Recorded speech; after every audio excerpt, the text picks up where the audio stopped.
اللہ اکبر وللہ الحمد۔ سورۃ کوثر بھی مکی ہے اور 3 آیتیں ہیں، نزول میں 15 ہیں اور ترتیب میں 108 ہے۔ ہاں سورۃ ماؤن نزول میں 17 تھی نا اور ترتیب میں 107 تھی۔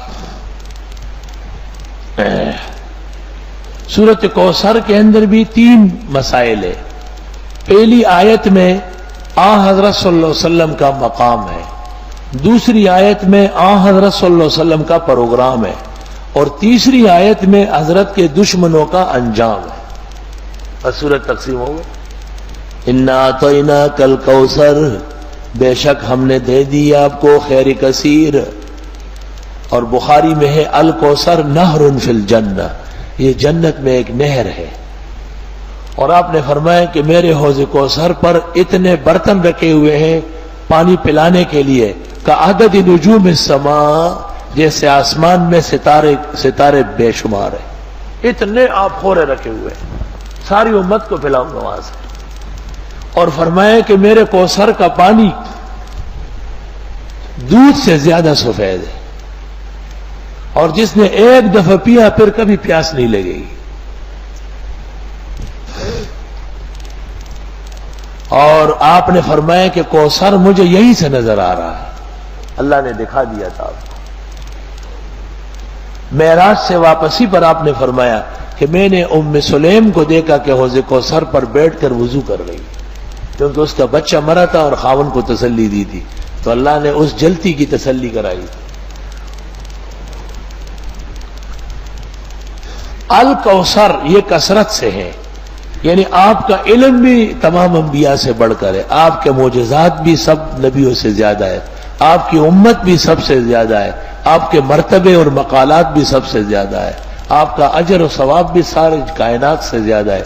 ساری امت جو قیامت تک اعمال کر رہی ہے سب حضرت کے نام اعمال میں لکھے جا رہے ہیں، کیونکہ آپ کی وجہ سے۔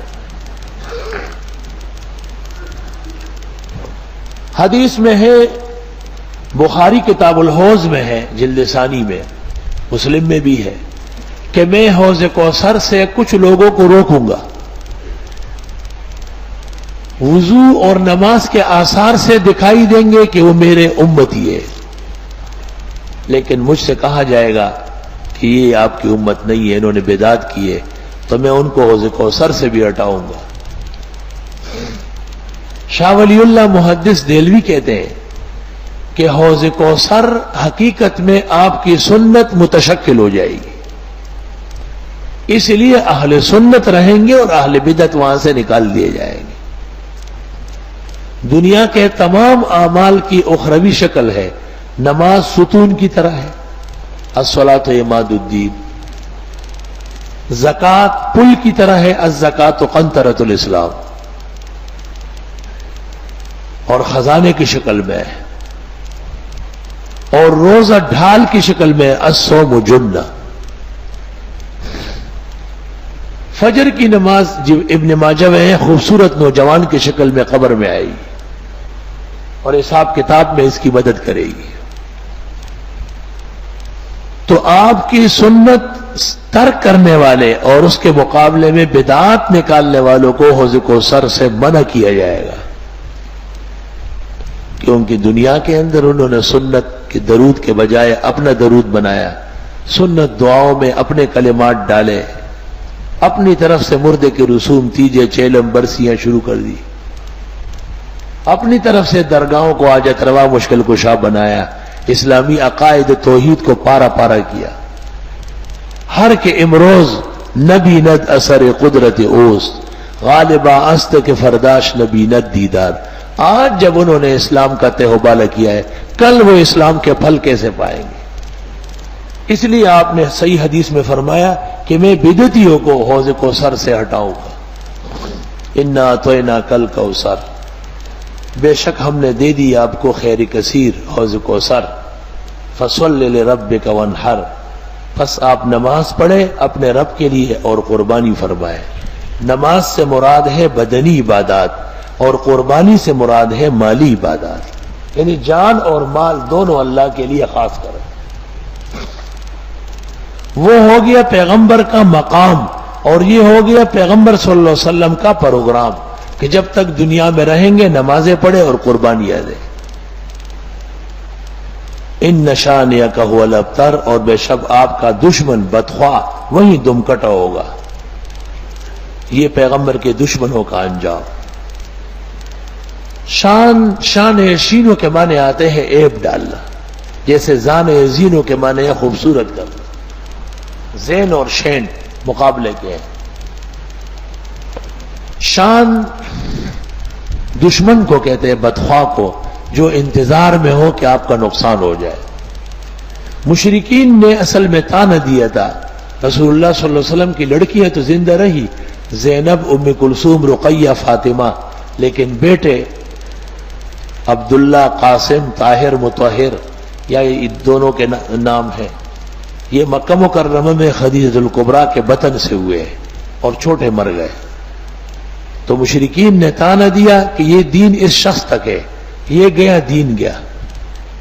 آپ کو بمقتضائے بشریت تبھی ملال ہوا. اس پر اللہ نے تسلی دی کہ حضرت ہم نے تو آپ کو مالا مال کیا ہے. بیٹا کیا چیز ہے؟ سارے جہان کے بیٹے اور سب آپ پر قربان ہوں گے. آپ کے نام پر 1500 سال گزرنے کے بعد بھی لوگ اپنے بیٹوں کو کٹوائیں گے، قربان کریں گے. اور آپ تو نماز اور عبادات میں کوشش فرمائیں، یہ جو آپ کو تانے دیتے ہیں اور بدخواہی کرتے ہیں یہ دشمن ابتر ہوں گے، دم کٹے ہوں گے، جن کا نام لیوا کوئی نہیں. چنانچہ دنیا میں کافر تو ہے لیکن ابو جہل یا عتبہ اور ولید کا ماننے والا کوئی نہیں، وہ ابتر ہو گئے. اللہ اکبر وللہ الحمد. سورۃ کوثر بھی مکی ہے اور 3 آیتیں ہیں. نزول میں 15 ہیں اور ترتیب میں 108 ہے. ہاں سورۃ ماؤن نزول میں 17 تھی نا، اور ترتیب میں 107 تھی. سورۃ کوثر کے اندر بھی 3 مسائل ہیں. پہلی آیت میں حضرت صلی اللہ علیہ وسلم کا مقام ہے، دوسری آیت میں حضرت صلی اللہ علیہ وسلم کا پروگرام ہے، اور تیسری آیت میں حضرت کے دشمنوں کا انجام ہے. بس سورت تقسیم ہو گئی. انا اعطیناک الکوثر، بے شک ہم نے دے دی آپ کو خیر کثیر. اور بخاری میں ہے الکوثر نہر فی الجنہ، یہ جنت میں ایک نہر ہے. اور آپ نے فرمایا کہ میرے حوض کوثر پر اتنے برتن رکھے ہوئے ہیں پانی پلانے کے لیے کا عدد نجوم السماء، جیسے آسمان میں ستارے بے شمار ہیں. مجدد صاحب رحمت اللہ علیہ کے حالات میں لکھا ہے کہ طالب علموں کو پڑھاتے تھے سبق. مجدد صاحب درس دیتے تھے. بہت اچھے عالم ہیں، مدرس عالم ہیں. تو طالب علموں کو کہتے تھے اچھا بھائی ایسے کرو، دیگ میں پانی ڈالو، صرف پانی ڈال دو، کا اوپر سے لیپ دو، آگ لگاؤ. طالب سبق پڑھ رہا ہے. 12-1 بجے سبق بند ہو جاتا نا، تو حضرت فرماتے ہیں بسم اللہ پڑھ کر اور ڈھکن کھولو. ڈھکن جو کھول لیا تو پلاؤ تیار ہے، اتنا زبردست گوشت، خوشبو آ رہی ہے. تو ایک طالب علم وہاں سے اٹھ کے گھر چلا گیا. ماں نے کہا کیا پکاؤں؟ کہا آپ نے کچھ نہیں پکانا ہے، میں پکاؤں.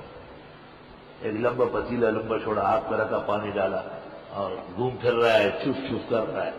شام ہو گیا، مانس ہوگا تیرا ناس ہو، سارا گھر بھوکا بنا ہوا ہے، یہ کیا ہے؟ پانی کے ساتھ کھیل رہا ہے. مجدد صاحب کے پاس آیا، یہ رہے جی ہم نے وقت ضائع کیا، آپ سے پڑھ. وہ اصلی لفظ جس سے پلاؤ پکتا ہے وہ چورا لیا اور ویسے سورۃ اخلاص اور بسم اللہ پڑھتے تھے. مجدد نے کہا کہ یہاں چوری ووری نہیں ہے، یہاں دین کھلم کھلا ہے، چل تو خود پانی بھر. پانی بھرا. کہا وہاں کھڑے رہو، نیچے آگ جلاؤ. کہا دیگ کے پاس کھڑے رہو. مجدد صاحب نے وہاں سے بسم اللہ الرحمن الرحیم، ان کا بسم اللہ کا عمل تھا، وہ 3-4 دفعہ پڑھا اور غصہ آ گیا تھا ان کو. تو 10 منٹ میں کہا کھولو اس کو. جو کھول دیا اس کو تو پلاؤ تیار ہے. تو حضرت نے اس وقت کہا بسم اللہ وہی ہے لیکن منہ شیخ احمد کا چاہیے. اور مجدد فرماتے تھے میں اس مومن پر حیران ہوں کہ سورۃ اخلاص پڑھے اور اس کے ہاتھ میں ڈھیلا سونا نہ بنے. استنجے کا ڈھیلا ایسا طالب علم دے لیتے تھے اور مجدد صاحب ایسے الٹے ہاتھ میں رکھ کے اوپر سے ہاتھ رکھا اور قل هو اللہ احد اللہ الصمد لم یلد ولم یولد ولم یکن لہ کفوا احد، ایسا کر کے چمک رہا ہوتا، فوزعوا بینکم، آپس میں تقسیم کرو۔ مقصد سونے چاندی بنوانے نہیں ہے، اس سے بڑھ کر کام ہدایت اور توحید کا ہے۔ مقصد یہ کہ آیات پر ایمان بحال کرے، دینی وظائف اور اعمال کے ساتھ وابستگی پیدا کرے۔ یہ مختصر سی سورت قرآن کا 1/3 ہے، سلسل قرآن ہے، توحید کا مسئلہ مکمل اس میں بیان ہوا ہے۔ اور جو آدمی ہر نماز میں پڑھتا تھا، آپ نے کہا حبک ایہا یدخلک الجنہ، اس پیار و عقید توحید سے اللہ آپ کو جنت دے گا۔ اور آپ کی خدمت میں اعرابی آیا اور کہا آپ وہی سنائے، آپ نے سورہ اخلاص پڑھی، وہ نعرے لگا رہا تھا، نعم الالہ الہنا، وہ ہمارے خدا آفرین زندہ باد، یقبل الیسیر ویؤتی الجزیل، تھوڑا سا عمل پر زیادہ ثواب دیتا ہے۔ آپ نے صحابہ کو دیکھا کہ تم بھی ایسے سمجھ گئے ہو سورہ اخلاص کو جو یہ اعرابی سمجھ رہا ہے؟ حضرت بڑے خوش ہوئے۔ عبد الرحمن ابن عوف نے کہا میری ایک اونٹنی ہے، 2-3 دن میں بچہ دے دے گی، دودھ بھری ہوئی ہے، نسلی اصلی، وہ دینا چاہتا ہوں۔ سورہ اخلاص کے اعجاز میں آپ نے کہا ضرور دو، کیونکہ میرے پاس ابھی جبریل آیا اور اس نے کہا کہ اس اعرابی کو عبد الرحمن ابن عوف اونٹنی دے رہا ہے، عشرہ تیار بالکل، اور جنت میں اس کے بدلے میں 87,000 اونٹنیاں عبد الرحمن کے لیے ساز و سنگار کی جا رہی۔ اعرابی اونٹنی لے کے باہر نکلا، ہر صحابی راستے میں کھڑے اونٹ لے کے، بابا لے جا، بابا لے کے جا، آپ کے لیے 1,000 اونٹ جمع ہوئے۔ اس نے کیا کہا تھا، میرے خدا فرید تھوڑے پہ کتنا دیتے ہیں؟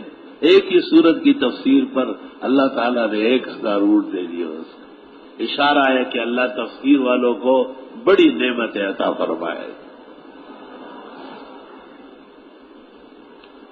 قل هو اللہ احد، آپ فرمائیے وہ اللہ ایک ہے، اللہ الصمد، وہ اللہ بے نیاز ہے۔ تفسیر بیضاوی میں ہے کہ صمد کے معنی ہے یسمد الیہ فی الامور کلہا وہو لا یسمد احدا، سب اس کے محتاج ہے، وہ کسی کا محتاج نہیں۔ بے نیاز کا یہ مطلب ہو اللہ الصمد، یسمد الیہ فی الامور کلہا وہو لا یسمد احدا، سب اس کے محتاج ہے، وہ کسی کا محتاج نہیں۔ لم یلد، اس سے کوئی پیدا نہیں، ولم یولد، نہ وہ کسی سے پیدا ہے۔ بھئی یہ نظریہ تو خراب رہا ہے نا کہ خدا کی اولاد ہے، عزیر، عیسیٰ، ملائک، تو اس کو پہلے رد کیا، لیکن یہ نظریہ نہیں ہے کہ رب العزت کسی سے پیدا ہے، یہ حاصل بنتا ہے، اس کو بعد میں ذکر کیا۔ ولم یکن لہ کفوا احد، اور نہیں ہے اس کے زور کا کوئی بھی۔ خدایا ہم معافی مانگتے ہیں، طاقت کا سرچشمہ صرف آپ ہے۔ اللہ اکبر، اللہ اکبر، وللہ الحمد۔ بعض علماء دین کہتے ہیں کہ سورۃ اخلاص 3 دفعہ پڑھنے سے قرآن کریم کے ایک ختم کا ثواب ملتا ہے۔ میں نے بھی بزرگوں سے سنا ہے کہ جو قرآن شریف نہ پڑھ سکے، عذر ہو یا وقت تنگ ہو، چاہتے ہو، وہ توجہ سے 3 دفعہ سورۃ اخلاص پڑھ لے، اللہ تعالیٰ قرآن کریم کا ثواب عطا فرمائے گا۔ اور بخاری اور ترمذی میں ہے، جب یہ مسئلہ سب کو معلوم ہوا کہ قرآن کی مختلف صورتیں مختلف اوقات میں پڑھی جائے اور ہر صورت اور آیت کا حق ہے کہ وہ پڑھ لی جائے، تو ایک شخص دیکھا گیا کہ وہ ہر نماز کی کسی بھی رکعت میں سورہ اخلاص پڑھتا تھا۔ قل هو اللہ احد، آپ فرمائیے وہ اللہ ایک ہے۔ رد ہو گیا مشرکین کا اور رد ہو گیا دہریین کا جو وجود اس آنے کے قائل نہیں۔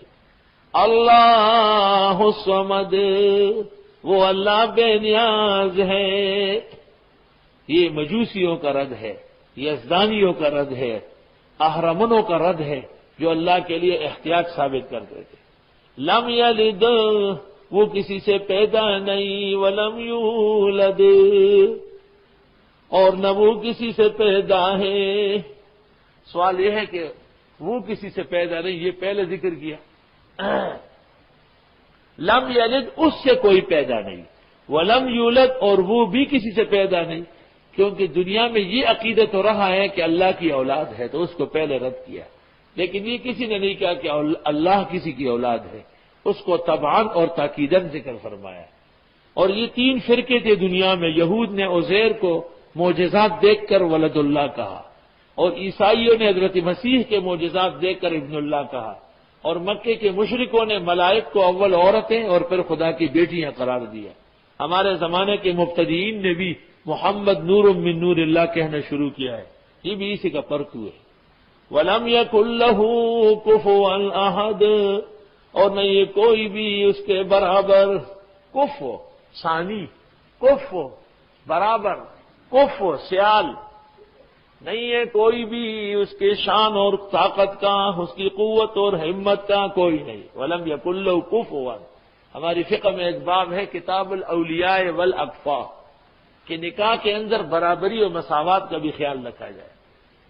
اللہ کے برابر کوئی نہیں، نہ طاقت اس کی طرح کسی کی ہے، نہ الوہیت ہے، چونکہ یہ سورت تمام کے تمام مراحل توحید پر مشتمل ہے۔